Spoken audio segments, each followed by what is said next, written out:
Olha, o que há aí, boa tarde a todos, o que há aí é uma necessidade de troca de guarda, né, na direita, de substituição de liderança. Veja só, nós tivemos as eleições agora e está havendo uma superestimação da importância, dos votos da direita e da extrema-direita, porque fica parecendo que nunca foi assim. Eu já volto a esse aspecto, né? A rigor sempre foi assim. Talvez com um percentual um pouco maior agora, mas não mais do que isso.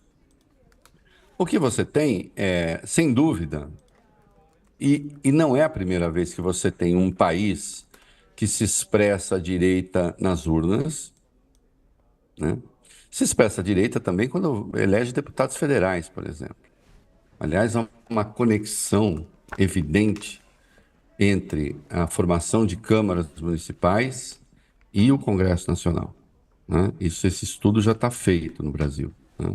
O Antônio Lavareda já estabeleceu os critérios, inclusive de uma análise objetiva, para perceber isso, e outros analistas endossaram a pista dele, né? Os dados que ele conseguiu. Então, você tem um Brasil que tem votado à direita faz tempo. O que não se tem, e a isso estão prestando pouca atenção os antipetistas, né, que estão aproveitando para dizer, tá vendo? Olha aí, a eleição prova que a vitória do Lula foi um mero acidente, não sei o quê. O PT venceu 5 de 9 eleições diretas. Eu vou falar de novo, o PT venceu 5 de 9 eleições diretas, com uma maioria de direita no Brasil. De direita na expressão do voto, né?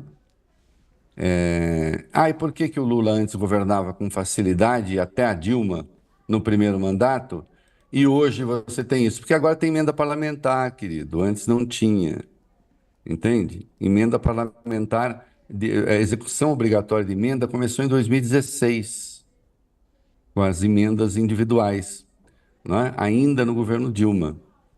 Depois se tornaram obrigatórias as emendas de bancada e depois se tentou agora, né, emenda de comissão, mas de qualquer modo são 50 bilhões que são distribuídos. Nós vimos uma relação direta entre emenda PIX e reeleição de prefeito. Então, o que não se tinha antes era a emenda parlamentar. Mas um país majoritariamente de direita, na expressão do voto, né, isso não é de hoje, né? Por isso o Lula governou com o Centrão. Uma coisa que alguns analistas criticam, o Lula que fez acordo com o Centrão. Não fizesse acordo com o Centrão, não governava. Antes e agora. A diferença é que antes o Centrão era fiel, porque não tinha emenda parlamentar, e agora não é, porque tem emenda parlamentar. Então, está no governo, mas não necessariamente vota com o governo. O que essa direita, os conservadores, o que eles percebem, e percebem com correção, né, do ponto de vista deles lá, é que eles têm essa votação majoritária no país, mas não forma liderança capaz de disputar uma eleição. A liderança que se formou foi o Bolsonaro, né? Bolsonaro que não foi reeleito em razão dos seus méritos, ou seja, dos seus deméritos. Não lhe faltou, inclusive, dinheiro. Eles injetaram 300 bilhões na reta final da eleição para tentar reelegê-lo. Não deu, não é? Ele está inelegível. Inelegível que está, ele impede que se forme uma candidatura, né? Que se crie um candidato. Então, o que essa gente não está se conformando é assim, nós temos, então, essa expressão importante no Brasil, também no Nordeste, a votação majoritária à direita, não é? Só que foi o Nordeste, por exemplo, que deu a vitória ao Lula, né? A vitória ao Lula. Ele ganhou, ele teve votos no Brasil inteiro, mas onde deu para tirar a diferença, já que ele perdeu nos demais estados, foi a diferença que ele teve no Nordeste, né? E não se tem uma liderança à direita, é preciso construir.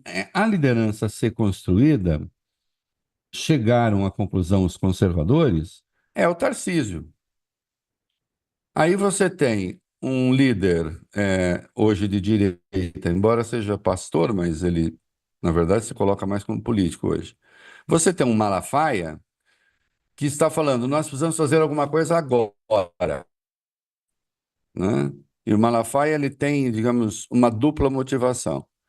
Primeiro, ele percebe a necessidade de se criar um nome, criar uma alternativa, né, no campo da direita, porque senão tem voto para as câmaras federais, tem voto para o parlamento e não consegue fazer um presidente.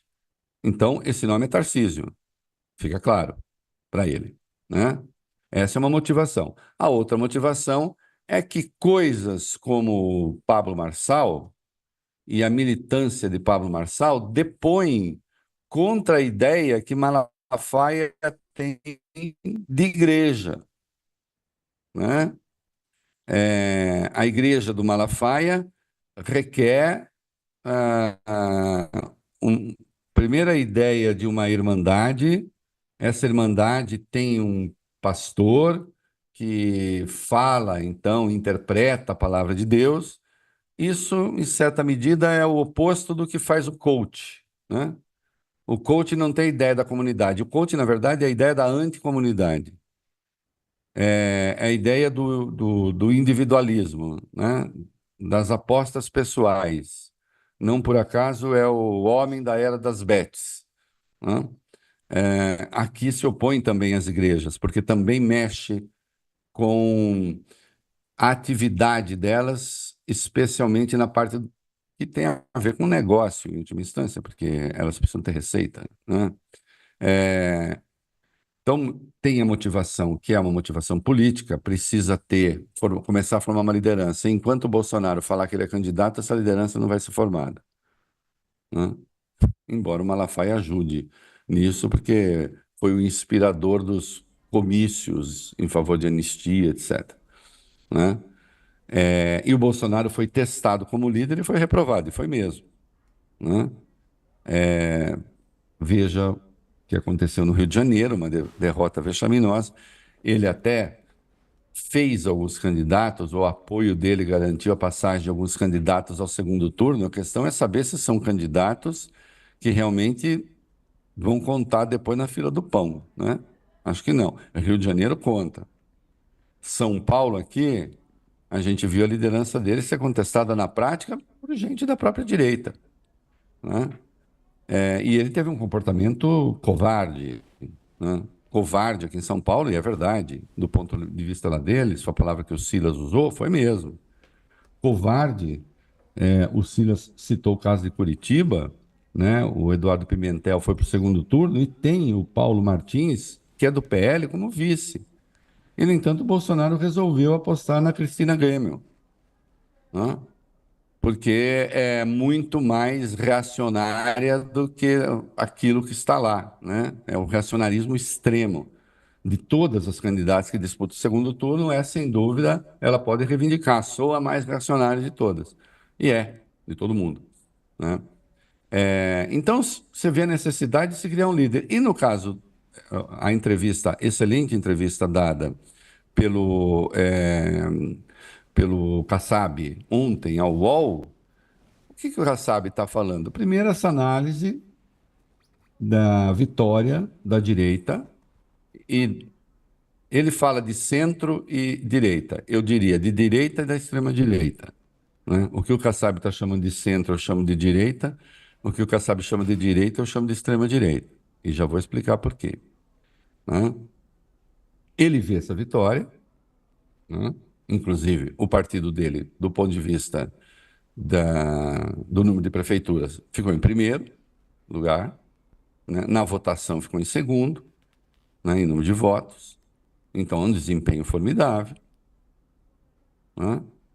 E o Kassab está falando, nós precisamos começar a construir essa liderança.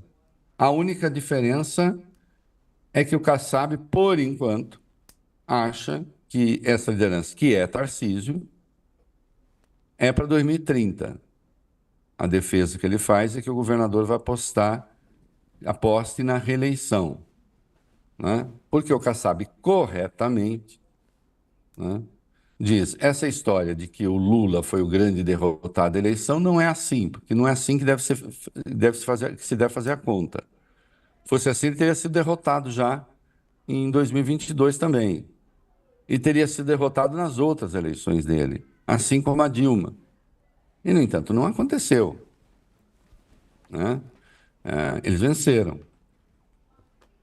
Por quanto tempo, Nath, o MDB, ou então PMDB, foi o partido mais forte do Brasil em governadores, em prefeitos, em vereadores, e, no entanto, o PMDB não tinha candidato à presidência.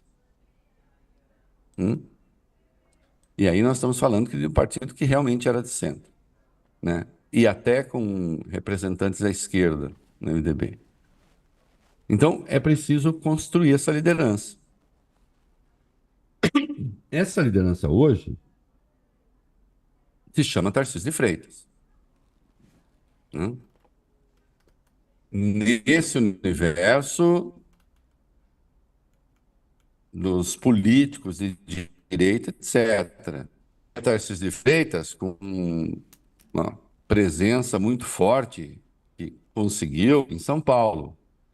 Agora, é um líder nacional? Não é. Se o Tarcísio for para o Nordeste, ele pode andar na rua tranquilamente. Eu não posso andar tranquilamente no Pelourinho, porque eu vi que eu sou muito conhecido. O Tarcísio pode, entendeu? Entendeu? O Tarcísio pode, ninguém vai saber, entendeu? No máximo, vou oferecer um coisinho para ele lá, tal, não sei o quê, né? Ele não é um líder nacional. Ele é um líder, hoje, um líder regional, se transformou no universo dos políticos conservadores. Sim, ele está ali, né?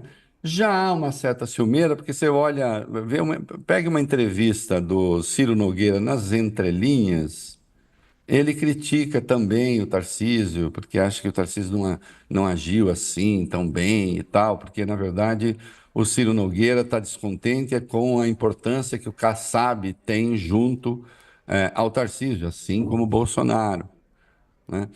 Então, tem essa construção, essa tentativa de construção desse líder, né? Dado que o Bolsonaro, de fato, e o Kassab expressou isso com clareza ontem, ele não é afeito à política, ele não gosta da política, né? Ele vê a política como uma questão pessoal, uma questão privada, e assim tem sido.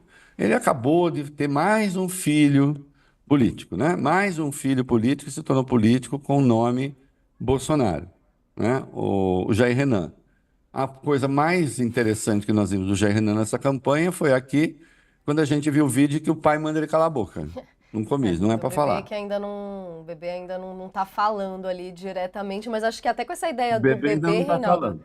queria entender justamente essa lógica do passar a guarda, que eu acho que você usou muito bem no caso da Sim. direita, né? A gente vê nesse discurso do Tarcísio ali uma lealdade muito grande ao ex-presidente, ele que depois ali das críticas do Malafaia foi justamente reforçar que Bolsonaro, que é a grande liderança deles, ele que nessa entrevista o Malafaia criticou Bolsonaro, mas elogiou o Tarcísio, a gente está vendo toda essa reconfiguração como um todo e por outro lado que a gente vai entrar daqui a pouquinho falando do pós da eleição, da situação do Marçal, falando do jogo de forças por aqui, reforçando ali a ideia de ir em 2026. Como que a gente pode ver esse macro do contexto ali da formação e dessa mudança da direita? O, veja só, o Bolsonaro, ele proíbe que se fale numa alternativa para 2026 que não seja o nome dele. Não pode. Se você fizer isso, você arruma inimigo. Tem de ser ele. Tem de ser o nome dele, né? Então, acontece que ele não será. não há a menor chance dele ser. Ainda que se aprove essa excrescência da anistia, que está em debate na Comissão de Constituição e Justiça da Câmara, e ainda que a anistia o alcançasse, isso seria simplesmente vetado pelo Supremo. Então, o Bolsonaro não será candidato. Ponto. E aqueles que querem construir um projeto alternativo ao projeto Lula, querem um nome. Mas quem? Não é Bolsonaro. Quem? Então, surge o nome do Tarcísio como alternativa, eu diria, mais evidente, provavelmente, se disputar, mais eficaz. O problema é, será que ganha já?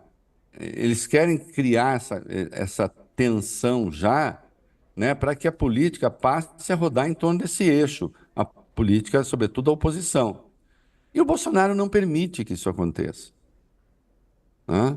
Quando ele detona o projeto aqui de São Paulo, como ele detonou, né, no sentido de quase que ele põe tudo a perder, com o Ricardo Nunes, veja, quantos são os partidos que apoiam o Ricardo Nunes aqui em São Paulo? Você reparou que são os partidos justamente aqueles que o Kassab chama de direita e de centro? Né? Tá todo mundo com o Ricardo Nunes. Está todo mundo com o Ricardo Nunes. Esse todo mundo está com o Ricardo Nunes também está no governo de São Paulo, só que parte considerável está no governo federal também, né? E o PSD está com o Nunes, tem 3 ministérios. O União Brasil está com o Nunes, tem ministérios. O PP está com o Nunes, tem ministérios. O Republicano está com o Nunes, tem ministérios. Eles estão com um pé em cada canoa. E a hora de discutir eleição presidencial, né? Vai o quê? Vai fazer um candidato de última hora? Vai fazer um candidato tirado do colete? Não, precisa construir uma candidatura. Então se fala, essa candidatura hoje é o Tarcísio, né? O Kassab diz, com cuidado, eu acho que é para 2030, mas ele também está com o olho no gato, outro no peixe. Vai depender muito, né, do desempenho do governo Lula, né? Não foi nem metade do mandato ainda, né? Aqueles índices de popularidade que o Lula já teve, ele nunca mais terá. Mas, de qualquer modo, ele continua a ser uma figura muito forte, como destacou o Kassab, que está acima dos partidos. Aliás, uma das razões também porque o Lula entrou muito devagar na campanha eleitoral, né? Pegue o caso aqui de São Paulo. Ele dá o apoio ao Boulos, mas o Lula, será que o Lula pode vir aqui a São Paulo e descer a língua no Ricardo Nunes, nas vinculações do Ricardo Nunes, nos padrinhos do Ricardo Nunes?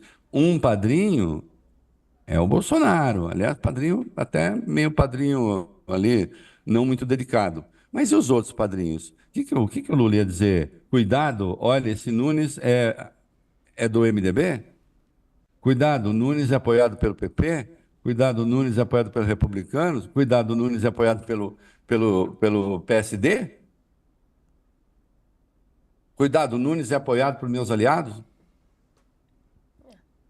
Então ele também precisou moderar para evitar crises lá no quintal dele, né? Em alguns lugares em que isso não está dado, então o apoio pode ser mais claro, pode ser mais nítido, né?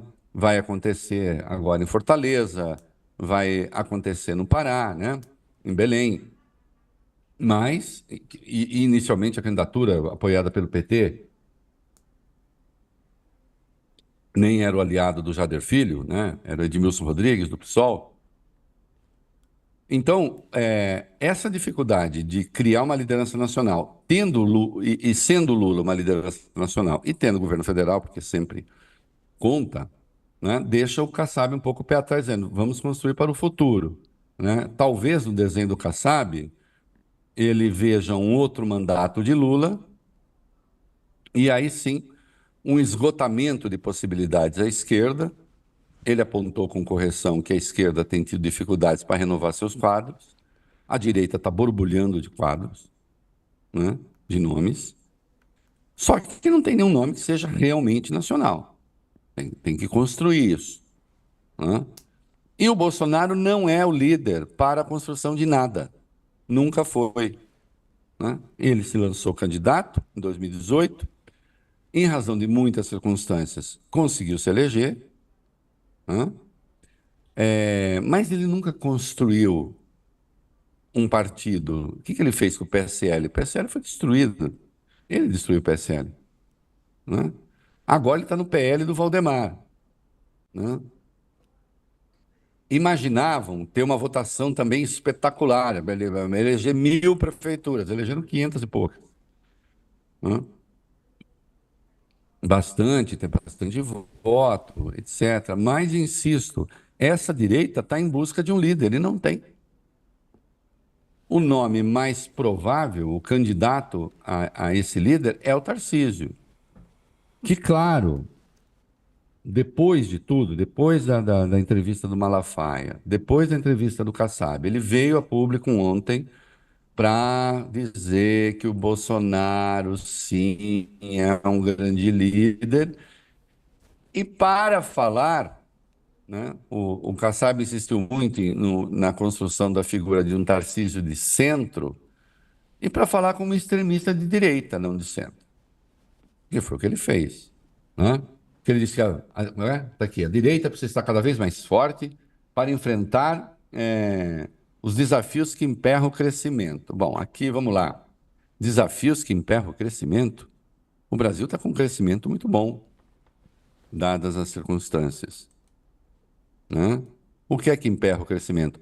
Se o governo Lula tivesse feito o que a direita queria e o que a direita prega, aí sim o crescimento seria baixo, né? Porque os gastos sociais seriam outros, o salário mínimo seria outro, os benefícios mais pobres, enfim. E isso também constitui base importante do crescimento que está aí, como todo mundo reconhece, né? Então, qual é o que desafio emperra o crescimento? E aí prossegue o Tarcísio. Bem como precisa enfrentar a ameaça que a esquerda significa para a nossa liberdade. Está aqui. Está aqui o cara obrigado ou não sei se é convicção ou se, bom, deixa eu demonstrar que eu sou um bolsonarista exemplar. Como é que é a ameaça que a esquerda significa para a nossa liberdade?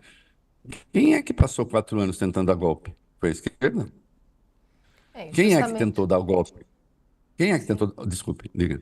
Não, Pedro, é só incluir mais um nome nessa discussão, quando se fala no caso de ameaça à esquerda, foi nessa mesma linha que o senador Ciro Nogueira também deu declarações, puxando diretamente aqui para o pleito municipal, falando que, tendo ele admitindo ali, né, um racha, de certa forma, falando que mesmo com racha, o objetivo do momento é a união ali, no caso, para derrotar o Boulos aqui em São Paulo. Ele também dá uma outra declaração referente ao Marçal, dizendo que, no caso do Nunes, é um erro não querer o apoio do Marçal. A gente já pode incluir isso aqui para avançar na pauta também, mas tudo se amarrando, de certa forma, Tio Rei, justamente a fala que a gente viu ontem do Marçal nesse sentido, ele comentando que o apoio dele ou não ao Ricardo Nunes no segundo turno estaria condicionado ali a uma série de pedidos de desculpas desses nomes todos que a gente estava citando aqui, Bolsonaro, Malafaia, Tarcísio, do próprio Nunes, ele que fez esse comentário, Nunes dizendo que já dispensava o apoio de Marçal, que quer esse sujeito bem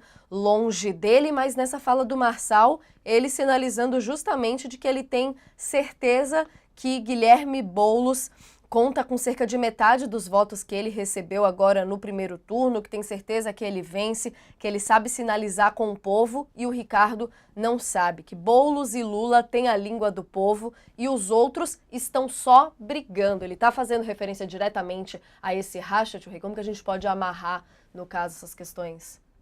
Eu acho que ele, enfim, faz referência ao racha, é, faz referência sem definição, mas eu só queria concluir quando o Tarcísio fala ameaça à liberdade.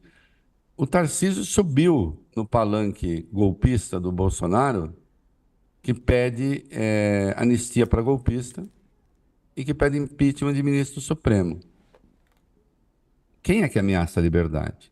Eu só estou demonstrando aqui que o Tarcísio obrigado ou não, ele fala a linguagem da extrema-direita e ele não é exatamente a figura que o Kassab, gostaria que ele fosse.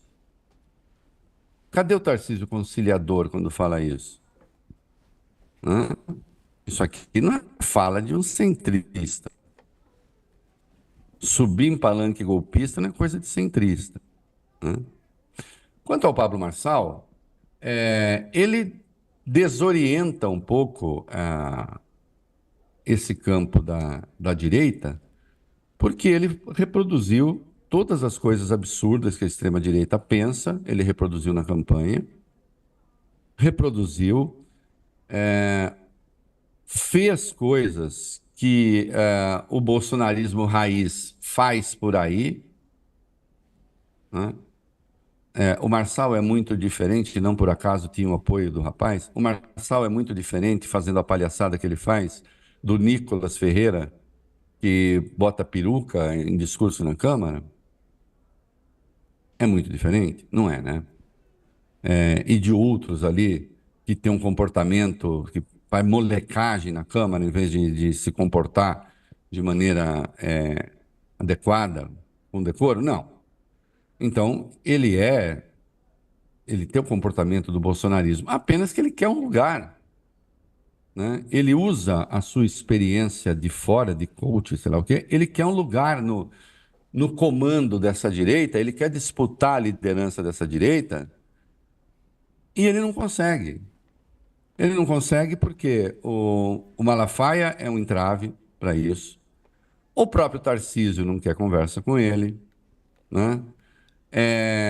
O Nunes, diz o Ciro Nogueira, que não disputa a eleição em São Paulo, né?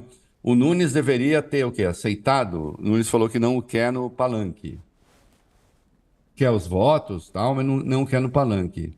A pergunta é: será que se Marçal sobe no palanque de Nunes, isso ajuda tanto assim?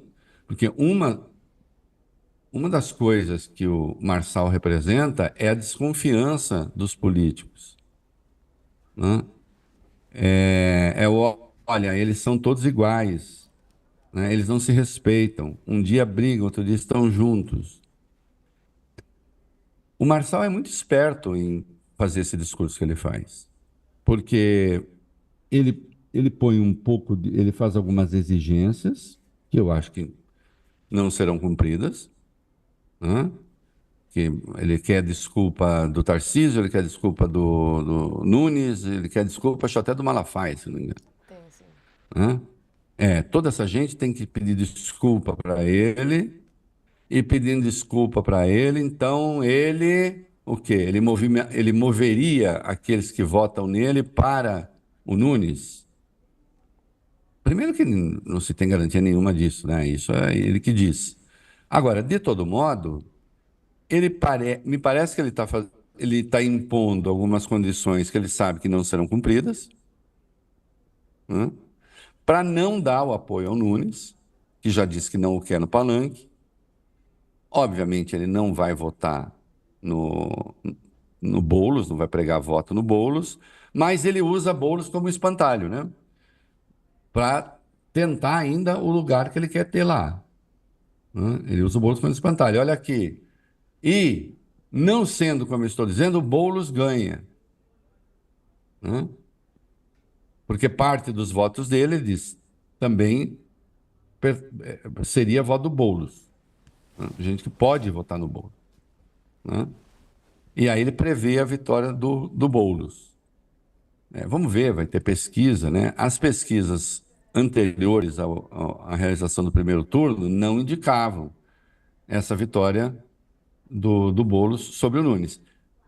De toda sorte, né, as pesquisas, a primeira pesquisa que vem do segundo turno nunca coincide com a última pesquisa antes do primeiro turno em relação ao segundo turno, né? Sempre tem uma divergência ali. é, e com essa brigalhada, vamos ver se isso tem alguma interferência, né?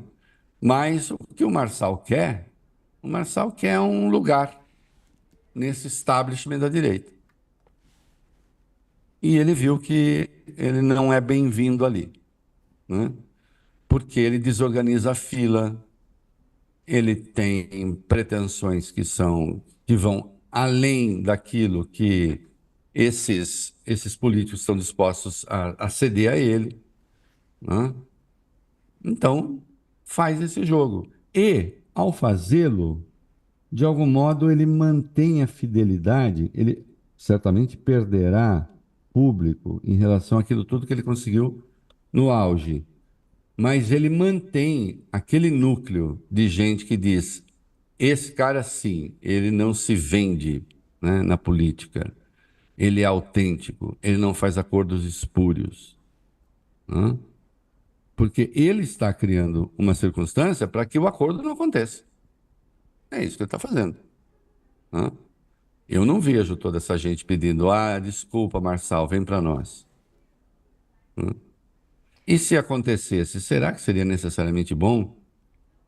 Essas não são as pessoas, não são pessoas que justamente discordam da política, que acham que o político faz qualquer coisa. Um dia fala uma coisa, no outro dia fala outra, né? Então, não deixa de ser curioso que tem um outro dado aqui, né, um outro aspecto.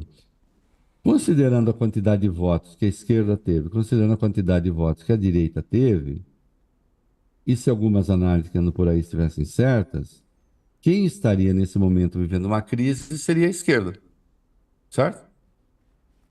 Deveria estar, né? Acontece que essa votação da esquerda é mais ou menos a votação que a esquerda tem nesse tipo de votação mesmo, nessas eleições municipais. Não é muito diferente. O PT até cresceu um pouco em número de cidades, a gente tem perdido cidades importantes. Não, caiu um pouco, não caiu muito, né? É, tem o principal líder, que é o presidente da República, hum, parte desses partidos que conseguiram um bom desempenho estão no governo, né? Então isso não diz nada, absolutamente nada, para a esquerda, não diz nada sobre o desenho ou redesenho de 2026. 2026 para a esquerda, para os progressistas, para Lula, está mais ligado à qualidade do governo e à capacidade de evidenciar essa qualidade, né? Que eu acho hoje muito superior à avaliação que o Lula tem, né? Pegue-se o aspecto que se quiser, né? Ah, não, a trajetória da dívida não é tão boa, mas quem é que está sabendo disso? Vai me dizer que isso agora tira voto? Só se tirar voto na Faria Lima, onde o Lula já não tem voto, O que tira né? voto